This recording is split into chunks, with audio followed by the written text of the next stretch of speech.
মন্ডলের সভাপতি মাননীয় রামানন্দ দা আজকে যে শক্তি কেন্দ্রের আন্ডারে এই পথসভা চলছে, পরিবর্তন সভা চলছে, সেই শক্তি কেন্দ্রের প্রমুখ মাননীয় জয়শ্রী উপস্থিত আছেন। এই মন্ডলের প্রাক্তন সভাপতি তথা বর্তমানে জেলার দায়িত্বে পদাসীন মাননীয় সাধন চক্রবর্তী মহাশয় উপস্থিত আছেন।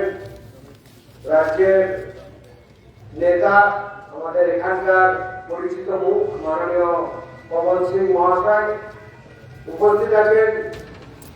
এখানকার যে কর্পোরেশনের লুটের নির্বাচন হয়েছিল, এখানে যদি লুট না হতো তাহলে পরে এখানে বহিরাগত কাউন্সিলর হতো না। এখানে কাউন্সিলর হতো আপনাদের বাড়ির মেয়ে, আপনাদের পাড়ার মেয়ে, আপনাদের ঘরের মেয়ে টিনারি। টিনারি আজকে উপস্থিত আছেন এই মঞ্চে। তার সাথে সাথে উপস্থিত আছেন বর্ষিয়ান নেতা রামকৃষ্ণা, প্রাক্তন সভাপতি তথা বর্ষিয়ান নেতা পরিচিত পরিমলদা এবং যুব মোর্চা থেকে শুরু করে মহিলা মোর্চা এবং বাকি সর্বস্তরের কার্যকর্তা বৃন্দ যারা উপস্থিত আছে, বাজার থেকে শুরু করে কাণ্ডে সবাই আলাদাভাবে সম্বোধন করছিলাম।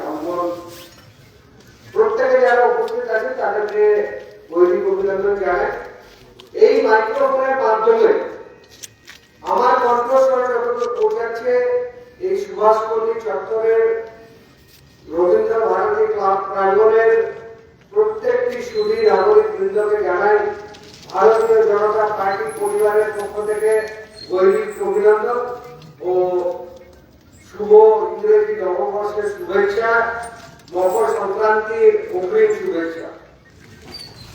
আজকে দীর্ঘক্ষণ এই এলাকা জুড়ে ভারতীয় জনতা পার্টির কার্যকর্তারা মিলে আপনাদের সামনে আপনাদের এলাকাতে কিছু তথ্য তুলে ধরছে, যা মিডিয়ার কাছ থেকে বা অন্যান্য সূত্রে এবং সোশ্যাল মিডিয়ার দৌলতে আমরা সবাই সেই বিষয়গুলোকে দেখতে পাচ্ছি, জানতে পারছি। তবুও ভারতীয় জনতা পার্টি পাড়ায় পাড়ায় এলাকায় এলাকায় ঘুরে আমরা এর আগেও এই কাজ করে এসেছি আর আজও এই কাজ করে যাচ্ছি। আমরা সেদিনে এই কাজ করেছিলাম যখন এই পশ্চিম বাংলায় কংগ্রেসের রাজত্ব ছিল, তখন ভারতীয় জনতা পার্টি ছিল না, তখন ভারতীয় জনসংঘ ছিল। সেই ভারতীয় জনসংঘ পরিচয় করে পশ্চিম বাংলার মানুষকে বুঝিয়েছিল যে কংগ্রেস কোনদিন ভারতের রাজনৈতিক দল হতে পারে না। সেটা বুঝতে 70 বছর লেগে গেছে আমাদের। তার মাঝে পশ্চিম বাংলায় সরকার পরিবর্তন হয়েছে, তারপরে এসছে লাল সন্ত্রাস বাহিনীদের সরকার।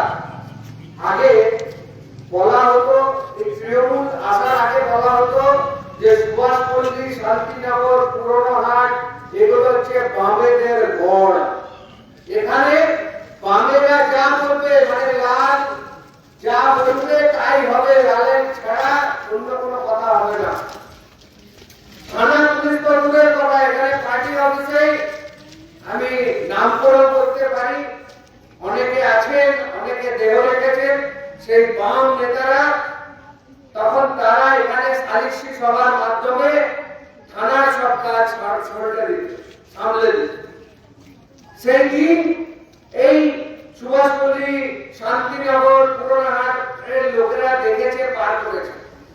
আজকে সেই সময় আমরা বারবার করে এই রকমই পথসভা বলেছিলাম যে দেখুন পরিবর্তন চাইছি। পরিবর্তন মানে এই নয় যে রঘু ডাকাতকে তাড়িয়ে কালু ডাকাতকে নিয়ে আসবো। আমরা বলেছিলাম ওই করে এলাকায় গিয়ে মানুষকে ঘরের সামনে গিয়ে ডোর টু ডোর দিয়ে বলেছিলাম যে সিপিএম এর বিকল্প তৃণমূল কখনো হতে পারে না, কারণ সিপিএম কংগ্রেস হচ্ছে ভাই ভাই আর তৃণমূল হচ্ছে তাদের ভাইরা ভাই। অর্থাৎ সিপিএম, কংগ্রেস এবং তৃণমূল এরা তিনজনই হচ্ছে একই খালার চারটা বাট্টা, এরা কেউ আলাদা নয়, খালি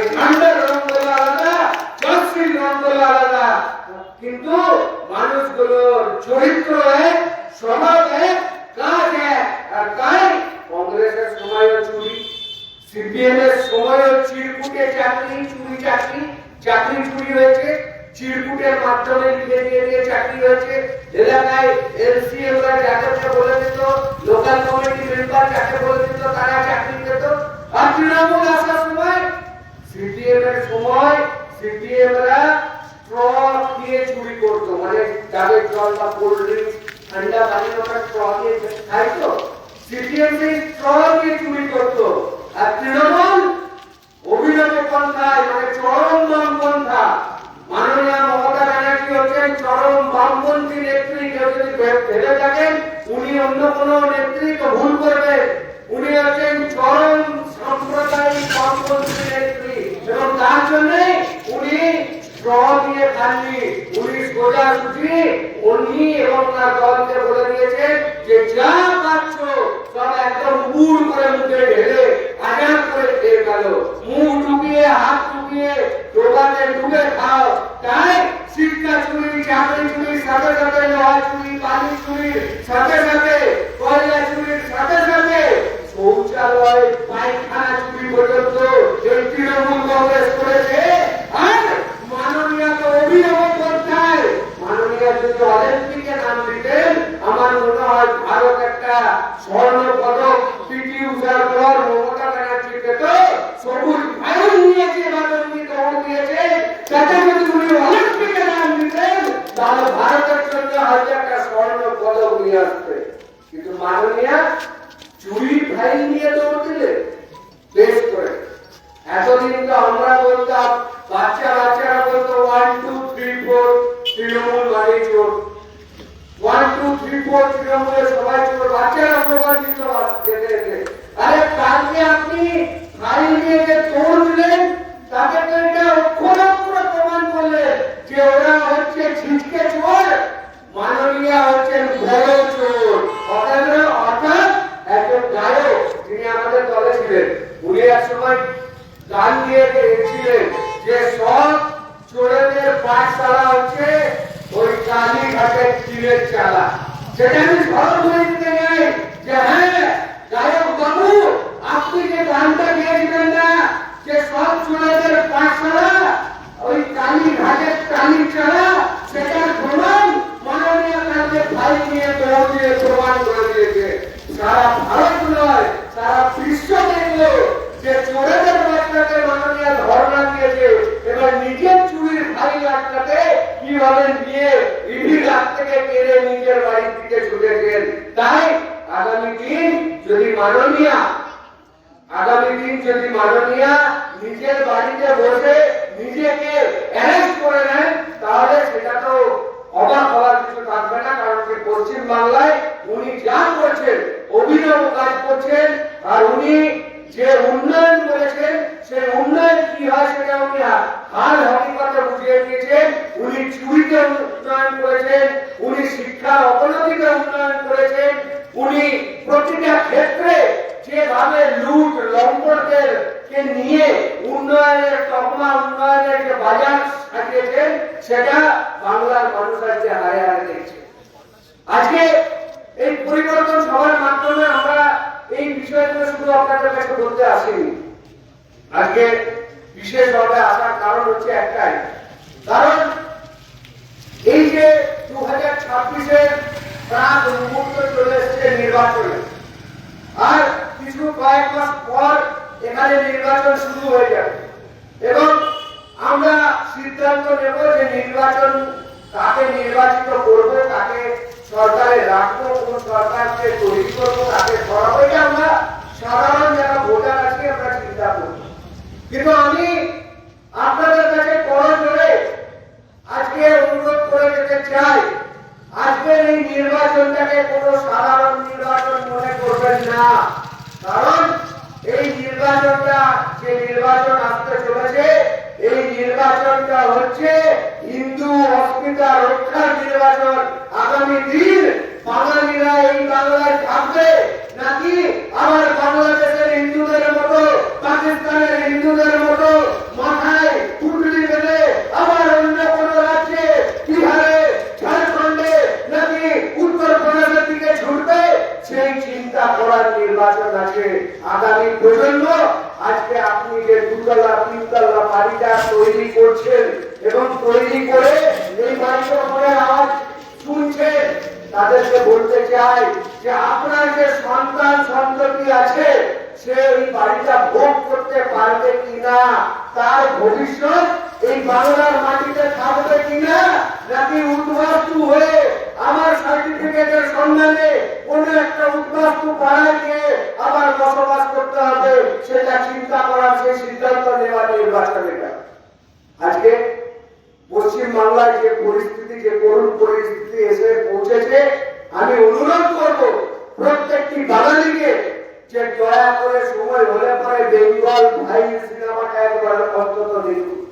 বেঙ্গল ফাইল সিনেমাটা দেখলে বুঝতে পারবেন বাস্তব বাংলার আজকে কি পরিস্থিতি আছে, আর সত্যি করে কি ভয়াবহ পরিস্থিতি আছে, সেটা আপনারা বর্ডার লাইনে থেকে অবশ্যই হারে হারে টের পাচ্ছেন।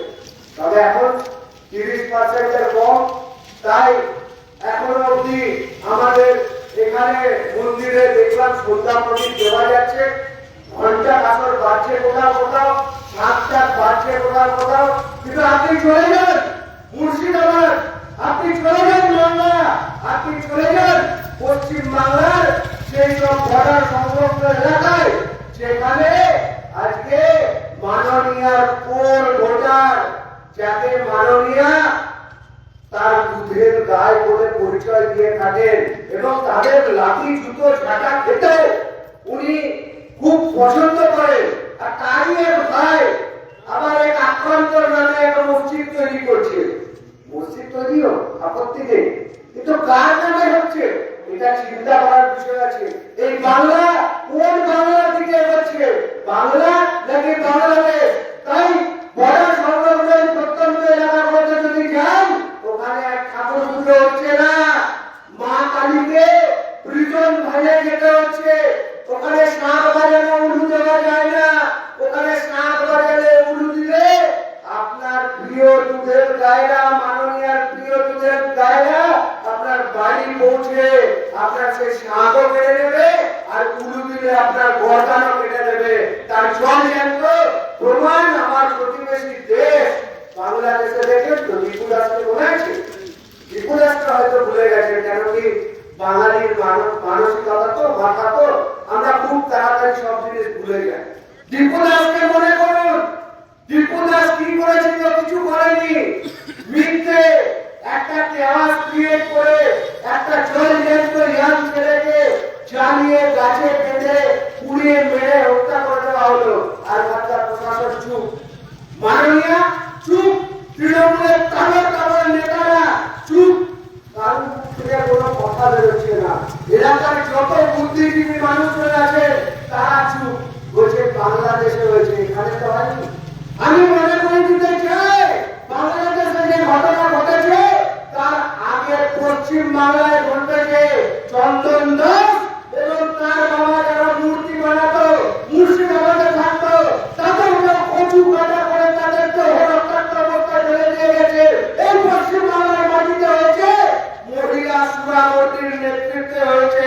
বিগত যে বঙ্গ বিভাজন আন্দোলন হয়েছিল, তখন এক সুরাবতী ছিল, তার হাত থেকে প্রকাশ পাটা শ্যামা প্রসাদ মুখার্জি এই বাংলাকে ছিনিয়ে এনেছিল।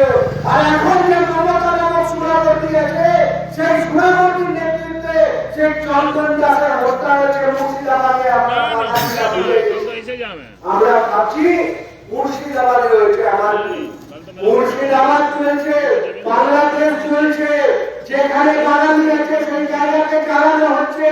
বাঙালি বিহারি দেখে নয়, সেখানে জিজ্ঞেস করছে না আপনি তৃণমূল করেন না, সিপিএম করেন না, কংগ্রেস করেন, সেখানে জিজ্ঞেস করা হচ্ছে আপনি হিন্দু কিনা।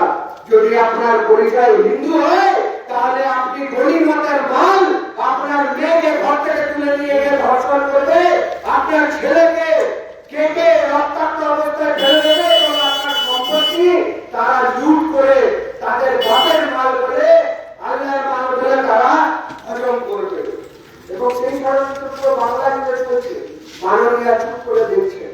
আমরা আজকে এই পরিবর্তন সবার মাধ্যমে আপনাদের বলে দিতে চাই যে এক সময় এই এলাকার সাথে আমি সুপরিচিত। আপনারা একবার চিন্তা করে দেখুন যে আজ থেকে ঠিক 40 বছর আগে 50 বছর আগে কেন এই এলাকায় এই বাংলাতে আপনারা এসেছিলেন।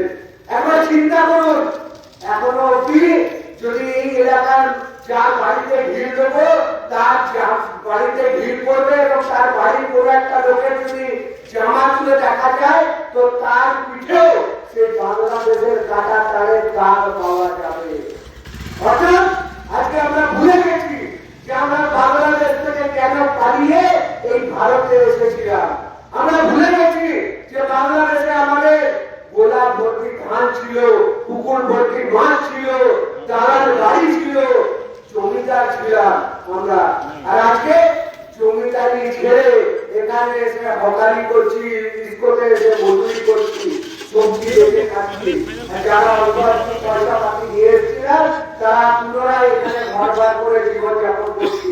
আর তৃণমূলের স্লোগানে গলা মেলাচ্ছি, সিপিএম এর সাথে গলা মেলাচ্ছি। মনে রাখবেন, সিপিএম কোনদিন ভারতের রাজনীতির সাথে তারা থাকেনি। তারা শুধুমাত্র শোষণ করার রাজনীতির জন্য তারা এসেছে। তারা বাইরের থেকে এসেছে, বাইরের চিন্তাধারা নিয়ে আছে এবং সেই মানসিকতা নিয়ে তারা চলেছে। আর তৃণমূল কিন্তু তার বৃহৎ ষড়যন্ত্রের মধ্যে দিয়ে চলেছে। সে বৃহৎ ষড়যন্ত্রটা কি? এই বাংলার সাথে সেই বাংলাদেশকে মিলিয়ে দেওয়ার একটা ষড়যন্ত্রে কাঁধে কাঁধ মিলাচ্ছে। যদি তাই না হতো তাহলে পরে মাননীয় মুখ্যমন্ত্রীর যিনি মন্ত্রী ফিরহাদ হাকিম তিনি দাঁড়িয়ে বলতেন না যে দেখো কি সুন্দর মিনি পাকিস্তান তৈরি করেছি। অর্থাৎ এই পরিণতি, এই পরিস্থিতি পশ্চিম বাংলায় হতে চলে এসেছে। সেখানে প্রশাসন চুপ, কারণ কি প্রশাসন এখানে তৃণমূলের ঝান্ডাহীন একটা ক্যাডার হিসাবে কাজ করছে। তাই পুলিশের কাছ থেকে কোনো আশা আকাঙ্ক্ষা রাখবেন না, কারণ কি তাদের কাছে কোনো সহযোগিতা পাবেন না। তৃণমূলের ছোট বড় নেতাদের কথাতেই তারা চলবে। পুলিশ কিন্তু পুলিশের মতো কাজ করবে। কিছু সৎ অফিসার থাকেও, খুব মুষ্টিমেয় সৎ অফিসার আছেও, কিন্তু তারাও প্রাণের দায়ে টিকে আছে কোনোভাবে। কিন্তু প্রশাসনের অবস্থা কখনই বছর। আর রইল শিক্ষার বিষয় নিয়ে আমি কোনো কথা বলবো না, কারণ কি এই পশ্চিম বাংলায় শিক্ষামন্ত্রী এখানে জেল থাকে, সেখানে শিক্ষার প্রসঙ্গে আর কথা বলে প্রয়োজন নেই। যেখানে পাঠ্য পুস্তকে মাননীয় কিভাবে টাকাকে তাড়িয়ে দিয়ে সর্ষে ছড়িয়ে ধানের চাষ করছে সেই বিষয় পড়ানো হয়, সেইখানে শিক্ষার কি অবস্থা সেই নিয়ে আমি আলোচনা করবো না। আমি বলতে চাই যে একটু সংযত হোক। আমি বলবেন আগে আসুন বিজেপিকে বলছি, কিন্তু একটা কথা অবশ্যই বলবো যে নিজের ছাত্র, নিজের মেয়ে, নিজের ছেলে যদি পরিযায়ী শ্রমিক হয়ে বিজেপি শাসিত রাজ্যগুলোতে চাকরি করতে না পাঠাতে চান তাহলে পরে এই রাজ্যে বিজেপি সরকার আনতে সহযোগিতা প্রদান করুন। কারণ কি আপনারা যদি সহযোগিতা না করেন তাহলে এই যে মহিলা সুরাবতী আছে এর সাথে লড়ার যে শক্তি, সেই শক্তি এদের কাছে ভুলে গেছে। এদের কাছে সব রকম অত্যাধুনিক ব্যবস্থা আছে, অত্যাধুনিক পন্থা আছে, এদের কাছে প্রশাসন আছে, কিন্তু এটাকে যদি হারাতে হয় তো একটাই পদ্ধতি আছে, সেটা হচ্ছে আপনাদের ব্যালটের জোর। আর আপনাদের ব্যালটের জোর আপনারা যদি প্রয়োগ করেন তাহলে এই মহিলা সভাপতিকে আমরা উৎখাত করতে পারবো। আর যদি উৎখাত হয়েছে তাহলে দেখুন যেভাবে বিজেপি শাসিত রাজ্যে শিল্প এসেছে, উন্নয়নের জোয়ার কাকে বলে আমরা জান, বিজেপি শাসিত রাজ্য বলে ঘুরে এসে দেখে আসুন রাস্তাঘাটের কি অবস্থা আছে, এলাকার কি উন্নয়ন আছে, যুবকদের হাতে কাজ আছে, মহিলাদের সরকার আছে। আর সাংবাদিক হিসাবে মহিলাদেরকে ওখানে ভারতীয় জনতা পার্টির সরকার তাদেরকে সাংবাদিক হিসাবে যাতে তারা সাংবাদিক পান সেই জন্য 3000 থেকে 5000 টাকা অব্দি সাংবাদিক প্রোভাইড করে। আর আমাদের এখানে বেকারদেরও ভাতা রয়েছে, যুবকেরও ভাতা রয়েছে।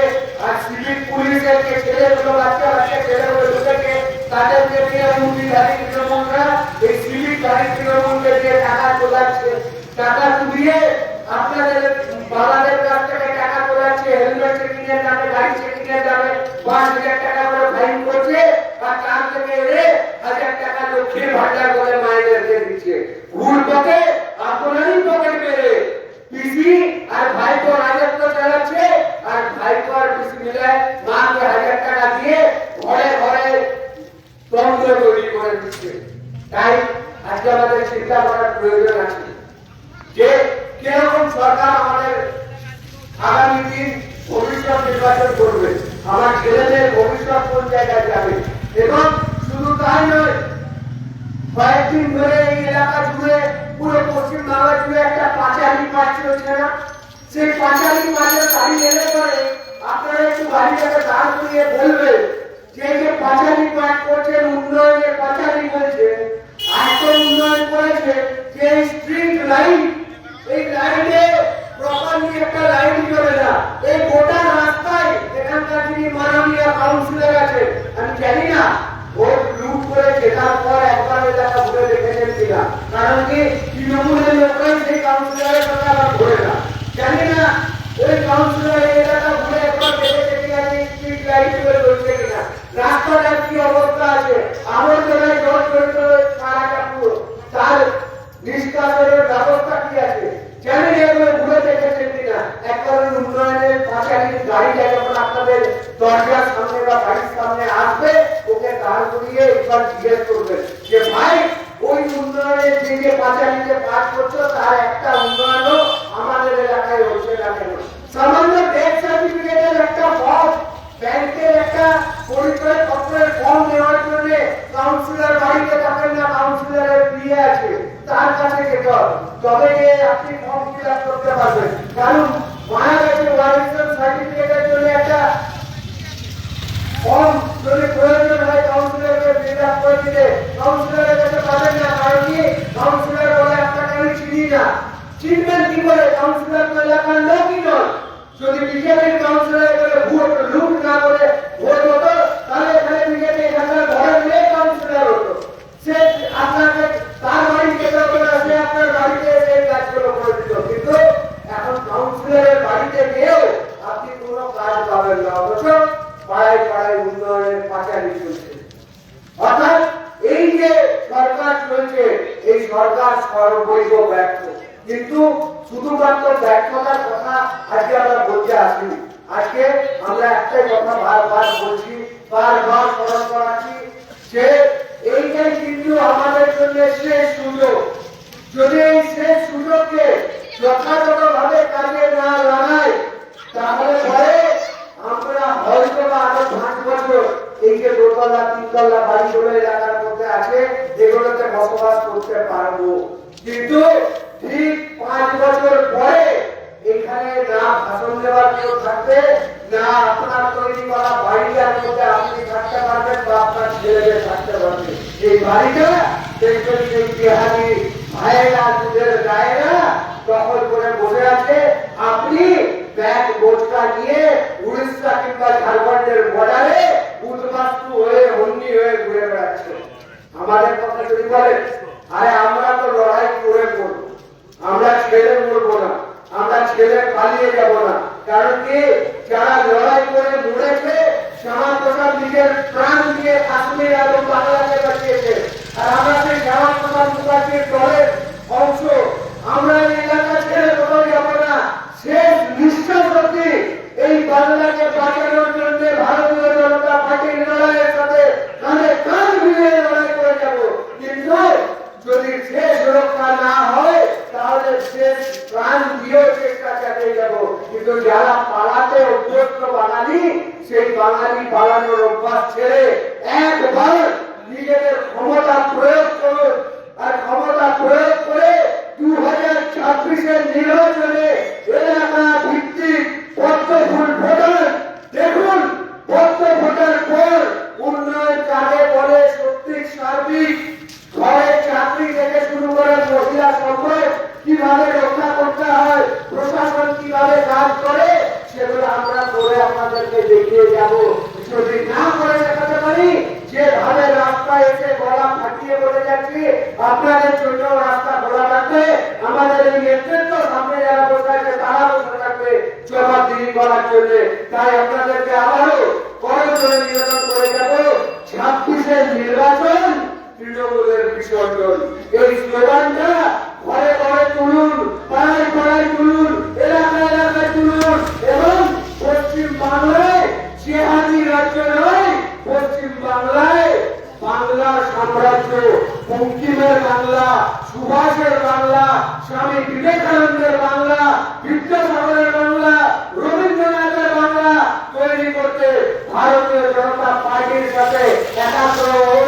আর একসাথে আমার সাথে স্লোগান দিয়ে বলুন, 2026-এর নির্বাচন তৃণমূলের বিসর্জন। সবাই একসাথে বলেন, 2026-এর নির্বাচন, 2026-এর নির্বাচন, 2026-এর নির্বাচন। ধন্যবাদ প্রত্যেককে আবারও মনোযোগ